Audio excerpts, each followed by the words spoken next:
25 mcg start பண்ணின உங்க thyroid tablet இன்னைக்கு 100 mcg ஆயிடுச்சா? இது உங்களுக்கு மட்டும் இல்ல, நிறைய தைராய்டு பேஷண்ட்ஸ்க்கு நடக்குது.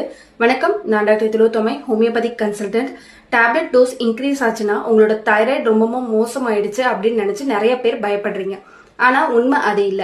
நிறைய பேர் டேப்லெட் மட்டும் ரெகுலரா எடுத்துக்கிறீங்க. ஆனா உங்களோட ஃபுட் ஹேபிட்ஸ்ல எந்த ஒரு கரெக்ஷன்ஸும் பண்ணாம இருக்கிறதுனால சிம்டம்ஸ் கண்டினியூ ஆகிற ஃபீலிங் வரலாம். நான் சொல்ற சில சிம்பிள் டிப்ஸை ஃபாலோ பண்ணி பாருங்க. உங்களோட டயட் எப்பவுமே பேலன்ஸ்டா இருக்க மாதிரி பாத்துக்கோங்க. நார்ச்சத்து நிறைந்த காய்கறிகள், பழங்கள், புரதச்சத்து நிறைந்த முட்டை, பருப்பு வகைகள், சிக்கன், இந்த மாதிரி ஐட்டங்களை டெய்லி பேசிஸ்ல இன்க்ளூட் பண்ணிக்கோங்க. Healthy nuts and seeds, curd, buttermilk மாதிரி நியூட்ரிஷியஸ் ஃபுட்ஸை எடுத்துக்கோங்க. Adequate iodine and selenium rich ஃபுட்ஸை டெய்லி பேசிஸ்ல உங்களோட டயட்ல இன்க்ளூட் பண்ணிக்கோங்க. இது உங்களோட தைராய்டு மேனேஜ்மெண்ட்டுக்கு ரொம்பவே சப்போர்ட்டிவா இருக்கும்.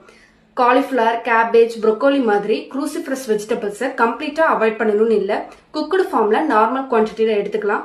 ஆனா அதிகமா ரா ஃபார்ம்ல சாலட் மாதிரி டெய்லி பேசிஸ்ல எடுக்கிறத அவாய்ட் பண்ணுங்க. Junk food, sugary drinks, ultra processed ஃபுட்ஸை கம்ப்ளீட்டா அவாய்ட் பண்ணுங்க.